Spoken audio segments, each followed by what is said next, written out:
ವರದಿ ಬೇಗ ಕೊಡಿ ಅಂತ ಹೇಳಿದ್ದೇವೆ. ಬೇಗ ಅಂದರೆ ಎಷ್ಟು ಬೇಗ ಅಂತ ಡಿಫೈನ್ ಮಾಡಿಲ್ಲ ನಾವು. ಬೇಗ ಕೆಲಸ ಮುಗಿಸಿಯಪ್ಪ ಅಂತ ಹೇಳಿದ್ದೇವೆ.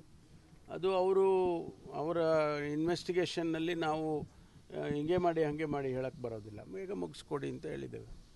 ಈ ತಿಂಗಳಲ್ಲಿ ಬರ್ಬೋದಾ ಸರ್? ಇನ್ನು FSL ವರದಿನೂ ಕೂಡ ಬಂದಿಲ್ಲ, ಅದು 1.5 ತಿಂಗಳಾಯಿತು ಕೊಟ್ಟು. ಆಗ್ತಾ ಇದೆ. ನಾವು ಈಗ ಅನಾಲಿಸಿಸು ಒಂದಷ್ಟು ಈಗ DNA ಮಾಡಬೇಕು, ಅಥವಾ ಒಂದಷ್ಟು ಕೆಮಿಕಲ್ ಅನಾಲಿಸಿಸ್ ಮಾಡಬೇಕು, ಅಥವಾ ಬೇರೆ ಬೇರೆ ಅನಾಲಿಸಿಸ್ಸು ಅವೆಲ್ಲ ಮಾಡುವಾಗ ಒಂದಷ್ಟು ಸಮಯ ಹಿಡಿಯುತ್ತೆ. ಅದನ್ನು ಫೋರ್ಸ್ ಮಾಡೋಕ್ಕಾಗೋದಿಲ್ಲ. ಈಗ DNA ಅನಾಲಿಸಿಸ್ ನೀವು ಈಗಲೇ ಹೇಳ್ಬಿಡಿ ಅಂದರೆ ಹೇಳೋಕ್ಕಾಗತ್ತಾ?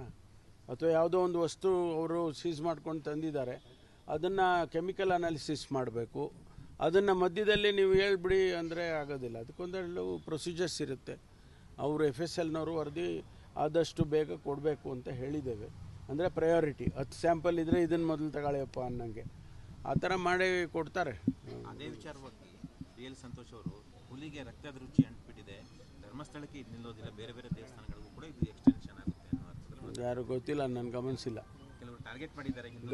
ಗಮನಿಸಿಲ್ಲ ನಾನು. ಸರ್, KRS ಡ್ಯಾಮ್ಗೆ ಅಡಿಗಲ್ ಹಾಕಿದ್ದು ಟಿಪ್ಪು ಸುಲ್ತಾನ್